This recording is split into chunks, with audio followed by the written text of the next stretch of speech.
Assalamualaikum warahmatullahi wabarakatuh. Minasama, konnichiwa.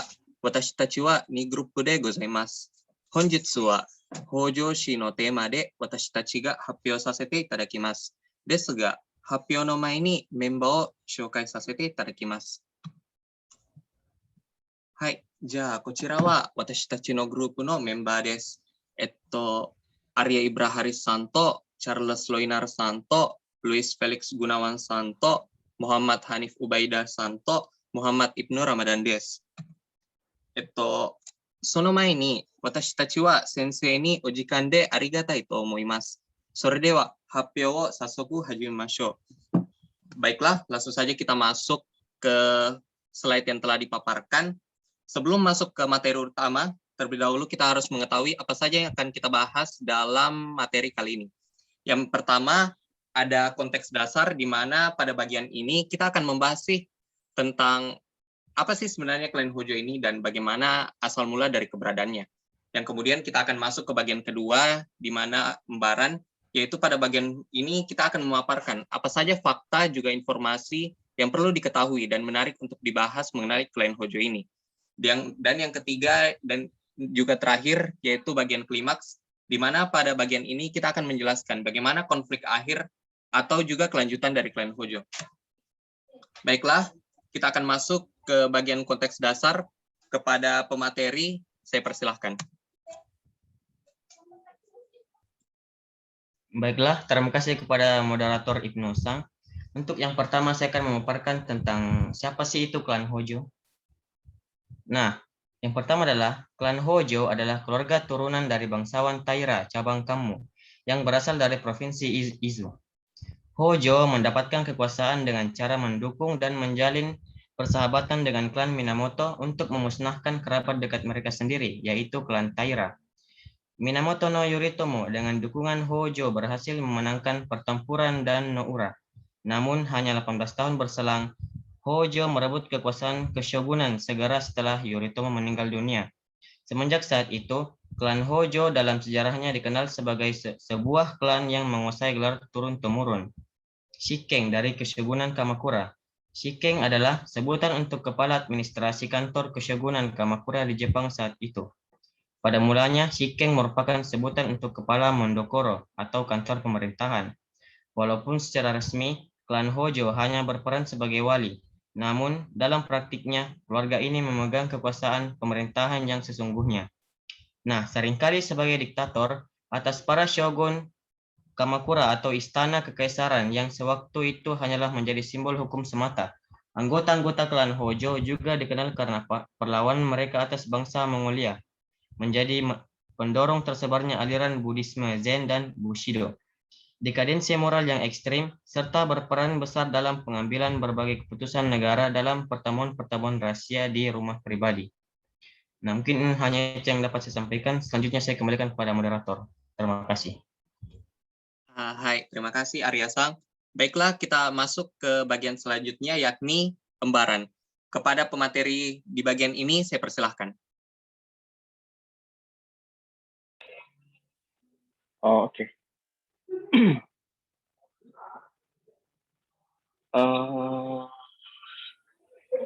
Bisa di skip, oke. Sudah terganti. Baik, untuk slide yang gambaran ini saya akan memaparkan di mana yang tema pertama yaitu kekuasaan yang langgeng. Nah, maksud dari kekuasaan yang langgeng itu riwayat dari sejarah menunjukkan bahwa klan Hojo setelah dia berhasil mengambil alih kepemimpinan Kamakura, dia ini berhasil meneruskan hingga 195 tahun, yaitu dari tahun 1138 hingga 1333. Nah, di sini jika kita lihat kembali ke dalam sejarah, klan Hojo ini dalam praktiknya setelah Minamoto no Yoritomo meninggal dunia, dia ini berhasil melanggengkan kekuasaannya sangat panjang. Nah, selama itu pula klan Hojo ini bisa menaikkan Shiken sebanyak 16 orang, dan ini benar-benar menjadi salah satu praktik politik dinasti yang sangat mengakar cukup kuat. Yang kedua itu ada perang melawan bangsa Mongolia. Nah, ini mungkin sudah cukup terkenal di mana Kekaisaran Mongolia saat itu dia meminta kepada Jepang untuk tunduk dan menyerahkan diri. Namun Hojo Tokimune yang saat itu memimpin Keshogunan Kamakura, dia menolak untuk menyerah dan melawan Kekaisaran Mongolia yang memiliki persenjataan lebih canggih. Nah, pada tahun 1268 itulah utusan dari Goryeo, dia itu membawa surat kenegaraan dari Kekaisaran Mongolia yang dia itu berlabuh di Dazaifu, Jepang. Nah, surat tersebut itu berisi permintaan di mana Jepang itu harus tunduk kepada Kekaisaran Mongolia. Dan hal tersebut disampaikan kepada Keshogunan Kamakura. 2 bulan setelah disampaikannya itu, Hojo Masamura ini yang menjadi shiken saat itu, dia mengundurkan diri dan sebagai gantinya itu Tokimune diangkat menjadi shiken ke-8 dari Keshogunan Kamakura. Nah, Jepang saat itu menolak untuk menyerah terhadap Mongolia sehingga terjadilah perang. Nah, Mongolia ini melakukan invasi pertamanya pada tahun 1274 dan sewaktu itu pasukan Jepang mengalami kesulitan menghadapi pasukan dua kelompok mereka dengan senjata yang lebih canggih. Nah, namun pada akhirnya Mongol itu mundur akibat dihantam angin topan dan hujan yang sangat lebat. Nah, setelah itu Mongol kembali mengirimkan surat dan utusan kepada Jepang dengan tujuannya itu untuk membuat Jepang ini menyerah terhadap pasukan Mongol. Nah, namun utusan yang dikirimkan Mongol ini dihukum mati dan Hojo Tokimune yang saat itu mengirimkan pasukannya menuju Goryeo, itu di suatu wilayah yang berada di Mongol. Nah, tapi hal tersebut dibatalkan dan sebagai gantinya itu dibentuklah dinas militer baru untuk memperkuat pertahanan. Nah, beberapa tahun setelah itu Mongol melakukan invasinya yang kedua kalinya dan Hojo Tokimune membuat strategi sendiri untuk mengatasi hal tersebut. Nah, untuk pada materi ini mungkin itu saja yang bisa saya paparkan. Untuk slide selanjutnya saya berikan kepada moderator. Terima kasih. Baiklah, untuk lanjutan pada materi bagian embaran ini akan saya serahkan kepada pemateri selanjutnya.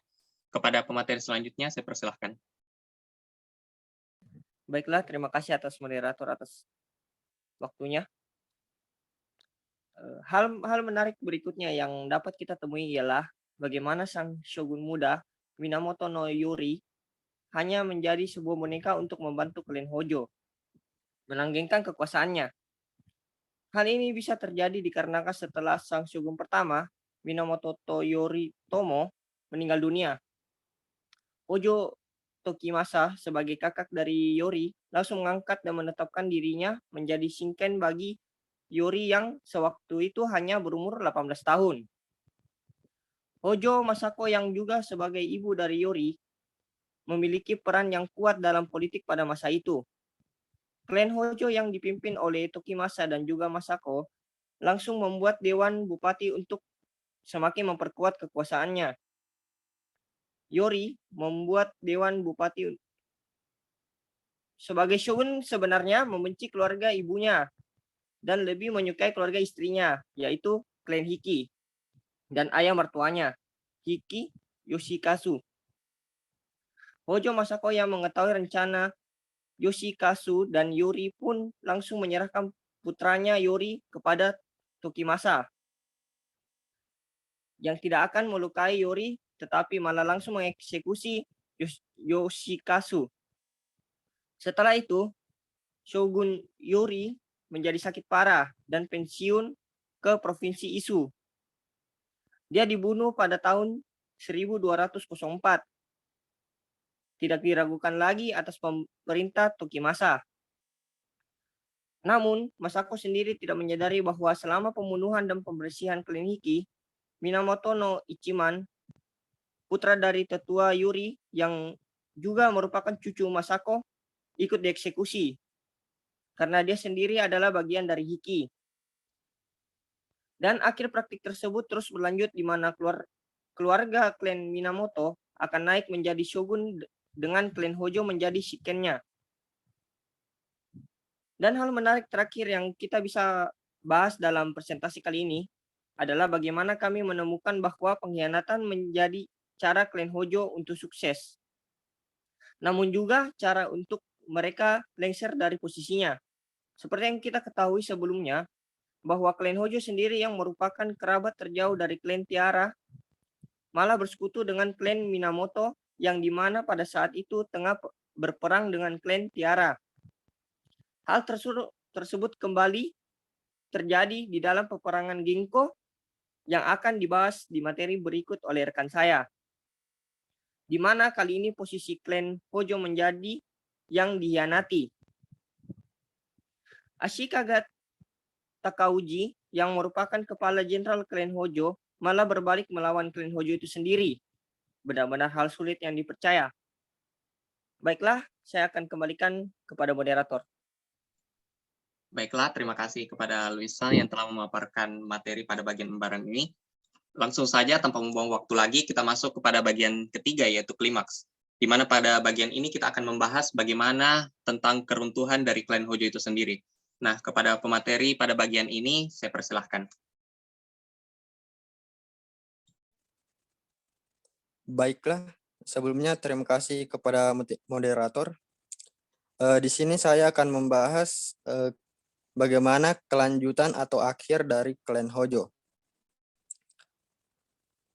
Perang Genko, serangan dari kekaisaran. Perang Genko atau Genko Noran yang berlangsung dari tahun 1331 sampai 1333 atau juga dikenal sebagai insiden Genko atau Genko no Hen adalah perang saudara di Jepang yang menandai jatuhnya kesogunan Kamakura dan berakhirnya kekuasaan klan Hojo. Perang tersebut mendahului periode Nambokucho dan kebangkitan kesogunan Ashikaga.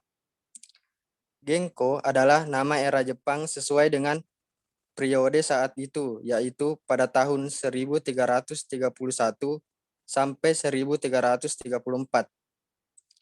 Pada tahun 1331, Kaisar Go-Daigo berencana untuk merebut kekuasaan dan menggulingkan kesogunan di Kamakura. Namun, dia dikhianati oleh penasihat terpercayanya, yakni Fujiwara Sadafusa. Kaisar melarikan diri dari Kyoto dengan harta karun suci dan mencari perlindungan di biara terpencil yang menghadap ke Sungai Kisu yang disebut Kasagi. Biara tersebut diserang oleh pasukan Bakufu dalam pengepungan Kasagi. Kaisar berhasil melarikan diri tetapi hanya untuk sementara dan kemudian dibuang ke Kepulauan Oki. Putra Kaisar, Pangeran Morinaga, terus berjuang dan memimpin pendukung ayahnya bersama Kusunoki Masahige. Kaisar Go-Daigo pun melarikan diri dari Oki pada musim semi tahun 1333. 2 tahun setelah pengasingannya, dengan bantuan Nawa Nagatoshi dan keluarganya, kemudian mengumpulkan pasukan di Gunung Funagami di Provinsi Hoki. Kota modern Kotouro di distrik Tohaku, Prefektur Tottori. Sementara itu, Ashikaga Takauji, kepala jenderal keluarga Hojo, berbalik melawan klan Hojo dan berjuang untuk kaisar dengan harapan akan dinamai shogun. Takauji memasuki Kyoto pada tanggal 19 Juni 1333 dan Go-Daigo memasuki istana di akhir bulan Julinya.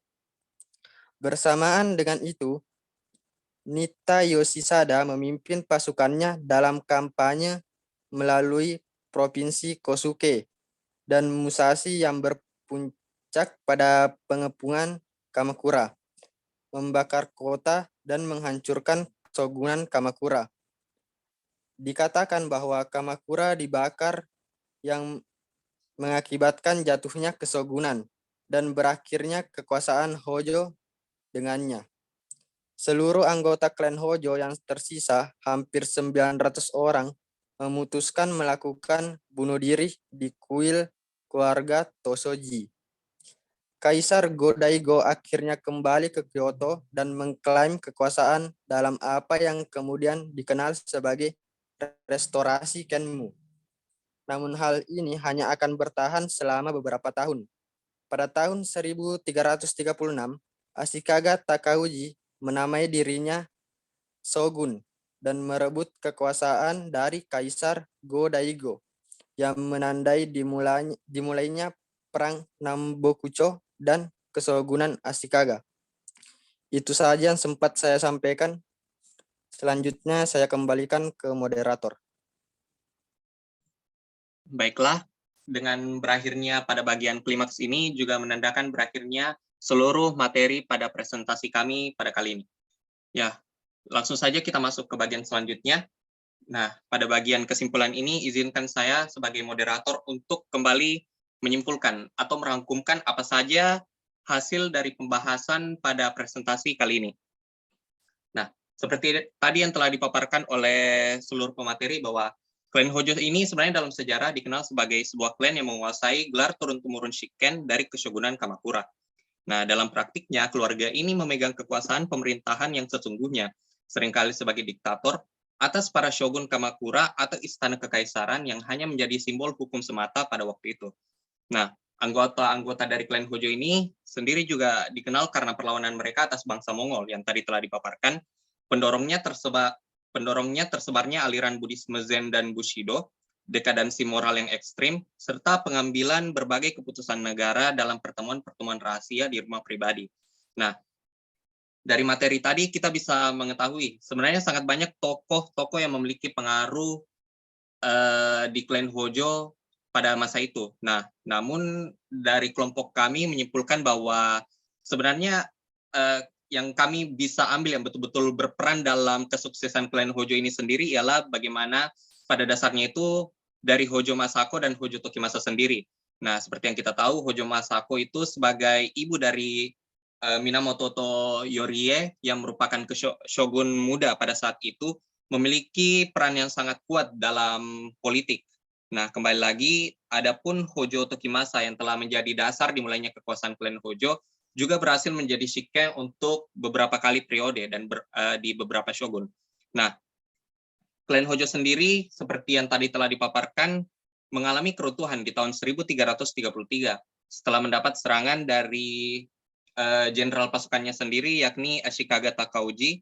Nah, pada tahun yang sama di tahun 1333 pun terjadi serangan yang dilakukan oleh Nita Yoshisada yang menyerang Kamakura dan membuat seluruh anggota klan Hojo memutuskan untuk melakukan bunuh diri di kuil keluarga mereka yaitu Toshiji. Nah, pada saat itu juga menjadi pertanda bagi zaman Kamakura berakhir dan Jepang masuk pada restorasi Kenmo. Nah, mungkin sampai di situ saja pada materi presentasi kali ini. Hai, watashi tachi no happyou wa ijou desu. Machigai ga areba hontou ni moshiwake gozaimasen deshita. Sensei to minasama mo mite kurete hontou ni arigatou gozaimasu. Ja, sayonara.